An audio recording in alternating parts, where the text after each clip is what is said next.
What advice would you give to prosecutors to help prepare experts before they go to trial to make that be a smooth and effective process?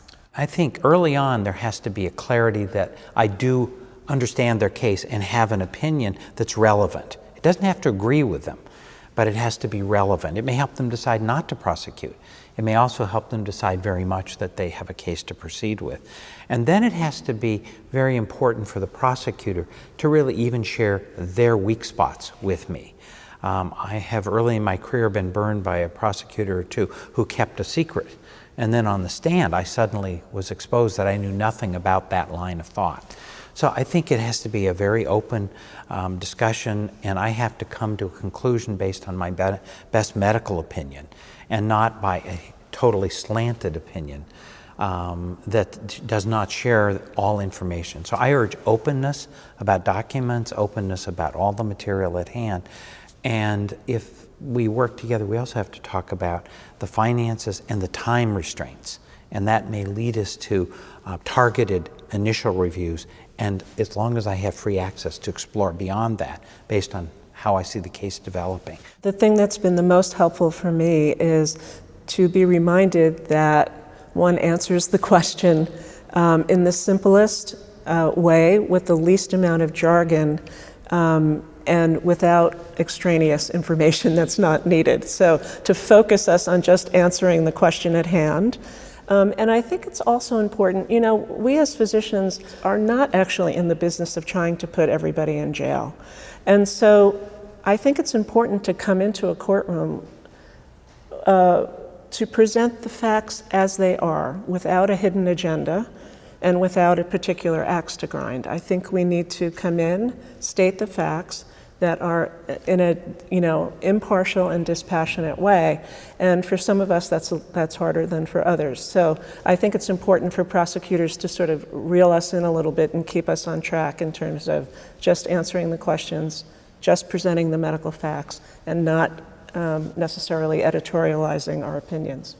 The best advice I would give is to bring us in and run us through what's going to happen. We're the same. If we haven't been in a courtroom before, I've been in that situation, how we can answer the questions. I think we'd have a tendency to go on and provide more information than the question is.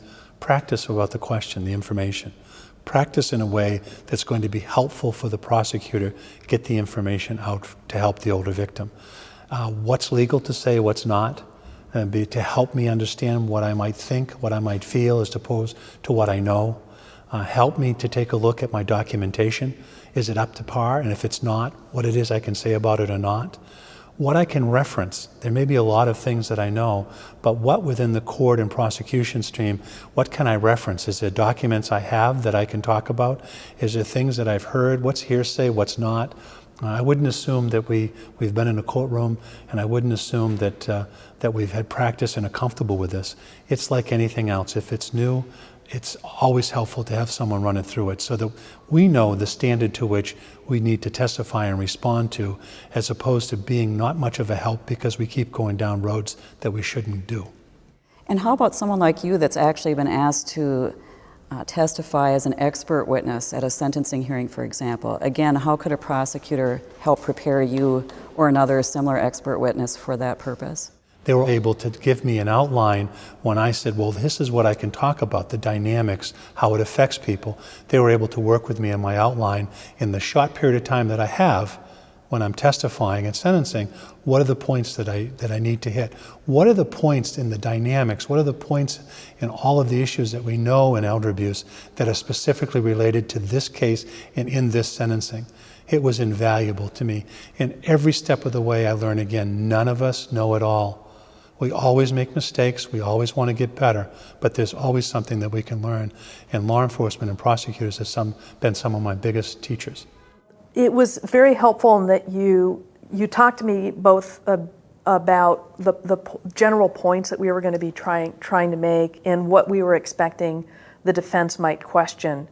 And so it provided me, again, because this is not something I really do for a living, it provided me with some idea about how I was going to be questioned.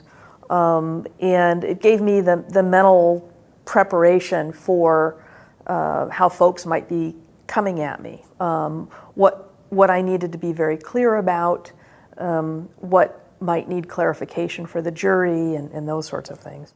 I need to be rock solid certain about what I believe and why I believe it. And that makes it so much easier than when I'm on the stand, that when the defense asks me, I just have it very clear in my mind why I believe in the answer that I'm providing.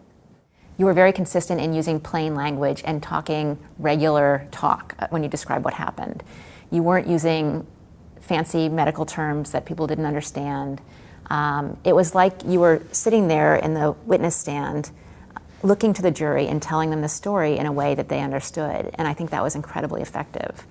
And I think I got that from you. I learned how to ask those questions that in a way that also were not too technical and too removed, so that I think we ended up having a conversation at trial that was understandable and clear, where you told this very compelling story. And I think you should expect an expert to be able to do that, to explain things in a way that really the lay public can understand. And it doesn't dumb anything down, but it's rare that we have to use a lot of medical language, and when we do, we should be able to explain it quite clearly. I think one thing that some prosecutors sometimes believe is they can kind of just get you up there and put you on the stand and press a button and get you to talk about what happened. Can you just talk about whether or not we can just basically get a case, hire you, and expect that you can testify about that neglect or abuse? It sets up a real struggle, I would say, for somebody like me. Again, I think a lot of the geriatrician experts are not professional experts, which is a good thing. And so it does then mean that we need a little extra care and feeding. We need to be brought through, what's this going to look like? What's the experience going to be like for you? What are the kinds of questions that might be coming at you? How do you want to understand it? How can you, the expert, help me, the prosecutor, ask this question and frame it in a way that will get to the point that you're trying to make? That preparation is absolutely key, and I think it makes us be more helpful to you as a witness. So we're not just sort of deer in the headlights on the stand, and then the defense goes at us and we're feeling attacked and don't really get what this whole process is like. The preparation is extremely important.